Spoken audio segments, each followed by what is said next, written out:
नमस्कार. श्री स्वामी समर्थ. मी शर्मिला. माझ्या हे यूट्यूब चॅनेलमध्ये माझ्या सगळ्या गोड यूट्यूब फॅमिलीचं अगदी मनापासून स्वागत करते.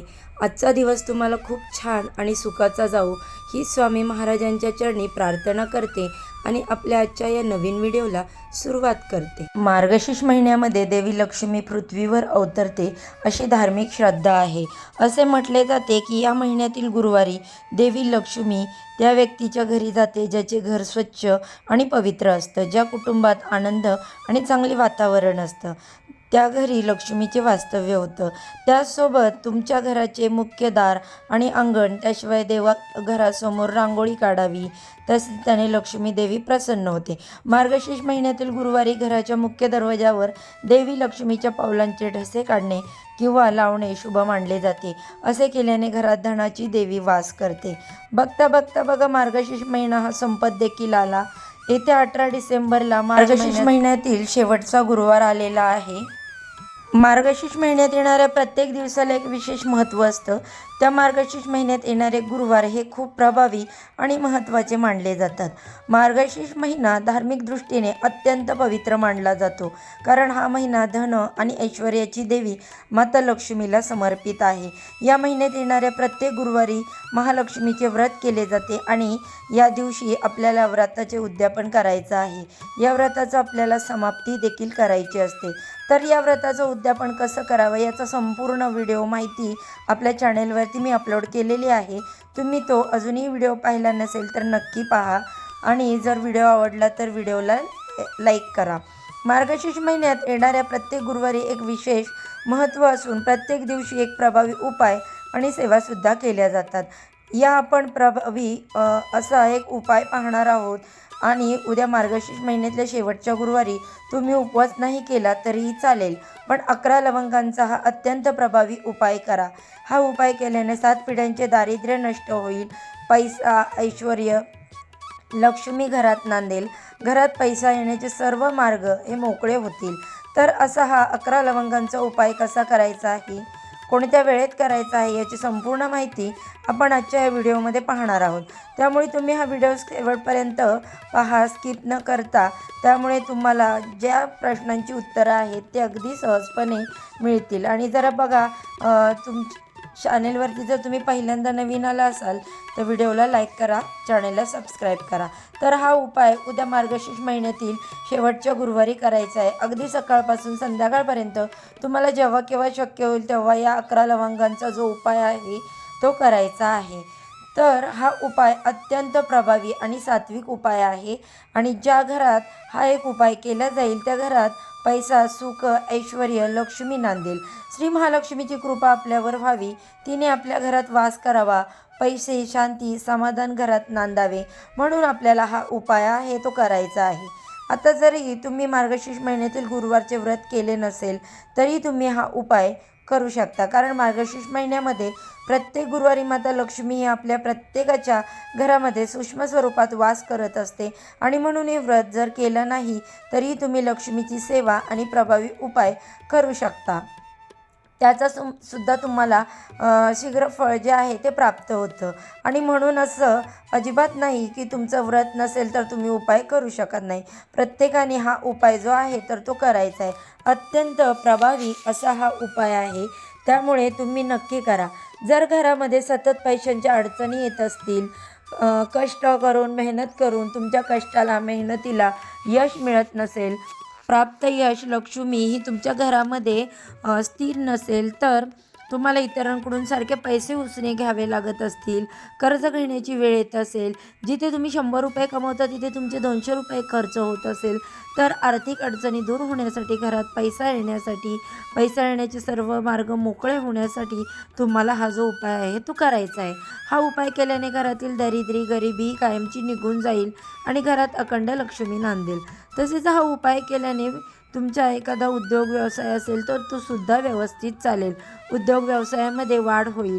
वर्षभर आपल्या कुटुंबाची आर्थिक भरभराटी होईल आणि लक्ष्मीच्या कृपेने येणारं वर्ष हे तुम्हाला सुखाचं, समाधानाचं आणि आनंदाचं जाईल. त्यामुळे प्रत्येकाने हा 11 लवंगांचा उपाय आवर्जून करायचा आहे. आपल्या सर्वांना माहीत आहे की लवंगा या माता लक्ष्मीला अतिशय प्रिय आहेत. आणि जेव्हा आपण लवंगासंबंधित काही उपाय करतो तर ते खूप प्रभावी ठरत असतात.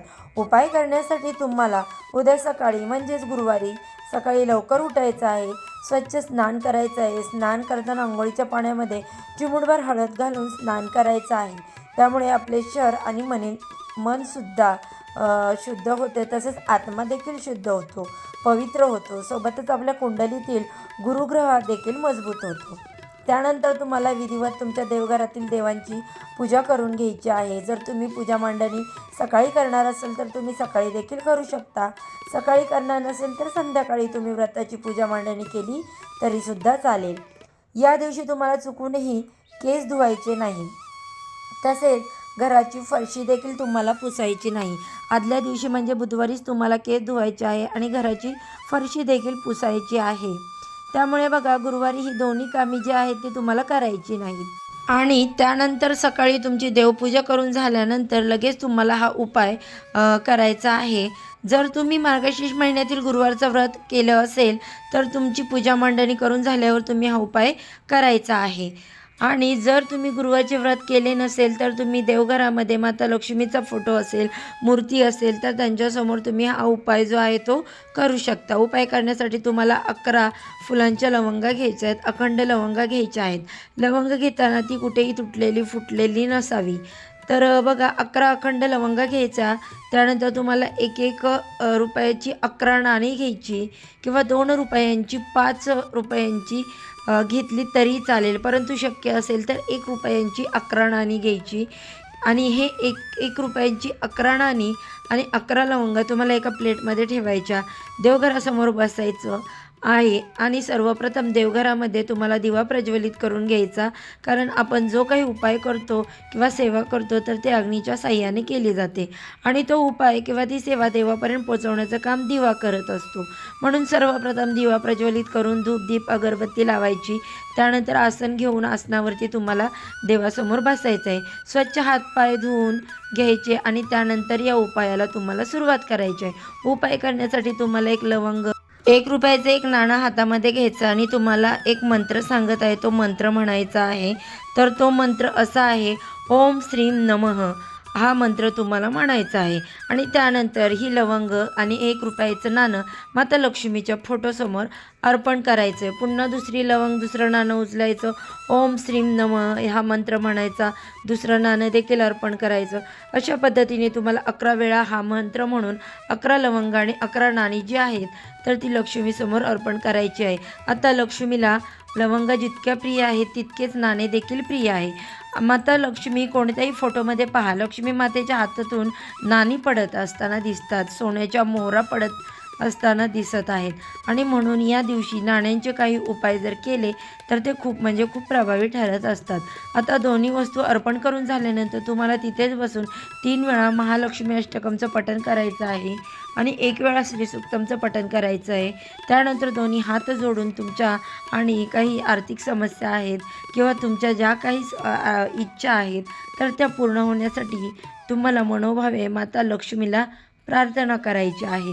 त्यानंतर संपूर्ण दिवसभर, रात्रभर या लवंगा तिथेच ठेवून द्यायच्या. दुसऱ्या दिवशी बघा, मार्गशीर्ष अमावस्या आहे आणि अमावस्या तिथी ही देखील देवी लक्ष्मीला समर्पित आहे. दर्श अमावस्या आहे आणि या दिवशी सकाळी लवकर उठून स्वच्छ स्नान करायचं आहे. त्यानंतर तुम्हाला जेव्हा तुम्ही उत्तर पूजा करणार आहात तेव्हा त्या लवंगा आणि 11 रुपयाची नाणी उचलून घ्यायची आहेत आणि त्यानंतर 11 नाणी ही तुम्हाला लाल कपड्यामध्ये बांधून तुमच्या पैशाच्या तिजोरीमध्ये ठेवायच्या आहेत. आणि ज्या काही लवंगा आहेत तर त्या घरातील सर्वांनी एक प्रसाद म्हणून खायचं आहे. मग तुम्ही त्या 11 लवंगा संपेपर्यंत रोज घरातील सर्वांनी त्या लवंगा प्रसाद म्हणून खायचा आहे. परंतु या लवंगा इकडे तिकडे कुठेही फेकायच्या नाहीत. तर अशा पद्धतीने तुम्हाला 11 लवंगांचा अत्यंत प्रभावी उपाय जो आहे तर तो उद्या मार्गशीर्ष महिन्याच्या शेवटच्या गुरुवारी करायचा आहे. ही अतिशय प्रभावी आणि सात्विक उपाय आहेत. हा उपाय केल्याने लक्ष्मी नक्कीच प्रसन्न होते व पैसा, सुख, ऐश्वर्य तुमच्या घरात नांदते आणि घरातील 7 पिढ्यांचे दारिद्र्य नष्ट होईल. त्याचबरोबर या दिवशी देवी लक्ष्मीचा सिंहासनाला आंब्याचा किंवा आवळ्यांच्या पानांनी सजवावे आणि कलशाची स्थापना केल्यानंतर लक्ष्मीसह भगवान विष्णूंची पूजा करावी. हा उपाय केल्याने तुमच्या घरात कधीही कोणतीही गोष्टीची कमतरता भासत नाही. मार्गशीर्ष गुरुवारी गाईला गूळ, हरभरा डाळ आणि हळद खाऊ घाला. श्रीहरीचा विशेष आशीर्वाद प्राप्त होतो. एवढेच नाही तर या दिवशी गाईला तिलक लावून तिची पूजा केल्याने तुमच्या आयुष्यातील सर्व संकट दूर होतात. या दिवशी मंदिर आणि तुळशीखाली दिवादान करा. त्याने कुटुंबावर येणारे सर्व आर्थिक संकट दूर होतील. त्याचबरोबर हा मार्गशीर्ष महिन्यातील शेवटचा गुरुवार आहे आणि यंदा मार्गशीर्ष महिन्यामध्ये 4 गुरुवार आलेले आहेत. आता 4 पैकी प्रत्येक स्त्रियांचा एकतरी गुरुवार मासिक धर्मामध्ये गेलेला असेल किंवा कोणत्या ना कोणत्या तरी कारणामुळे तो गेलेला असेल, तर त्या दिवशी तुम्ही उपवास केला नाही तरी चालेल. फक्त पूजा करायची, कुणाकडून तरी घरातल्या दुसऱ्या सदस्यांकडून करून घ्यायची. त्यानंतर उद्यापन करावे का, बऱ्याच महत्त्वाचा प्रश्न असतो बघा. तुमचा पहिला, दुसरा किंवा तिसरा, चौथा यापैकी कोणता तरी एखादा गुरुवार वाया गेला असेल तर चौथ्या गुरुवारी 11 डिसेंबरला तुम्हाला गुरुवारचं उद्यापन जे आहे तर ते करायचं आहे. आपल्याला असं अजिबात करायचं नाही की पहिला गुरुवार गेला म्हणून मी चौथ्या गुरुवारी उद्यापन करू शकत नाही. तुम्ही उद्यापन करू शकता.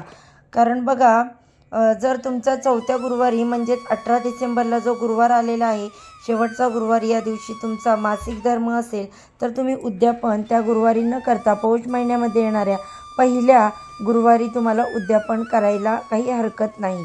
आणि जर तुमच्या घरामध्ये तुम्ही सोडून घरात एखादी स्त्री किंवा त्यांची मुलगी असेल किंवा कोणी उद्यापन करणारं असेल तर त्याच्याकडून तुम्हाला गुरुवारी पूजा वाचून घ्यायचे आणि त्या व्यक्तीकडून तुम्ही उद्यापन करून घेतलं तरी सुद्धा चालेल. म्हणून त्या पद्धतीने सुद्धा हे उद्यापन करता येते. तर हे शक्य नसेल तर मग तुम्ही पौष महिन्यात येणाऱ्या पहिल्या गुरुवारी उद्यापन हे करू शकता. तर शेवटच्या गुरुवारच्या व्रताविषयी आणि शेवटच्या गुरुवारी कोणत्या प्रभावी उपाय करावा, उद्यापन कसे करावे, अशी महत्त्वाची माहिती आज मी तुम्हाला व्हिडिओमध्ये पोहोचवलेली आहे. तर हा व्हिडिओ तुम्हाला कसा वाटला? व्हिडिओ जर आवडला तर व्हिडिओला एक लाईक नक्की करा, जास्तीत जास्त लोकांपर्यंत शेअर करा. चला तर मग आजच्या व्हिडिओचा इथेच एंड करते. उद्या अशाच छानशा माहितीसोबत पुन्हा नव्याने भेटू. सर्वांना श्री स्वामी समर्थ.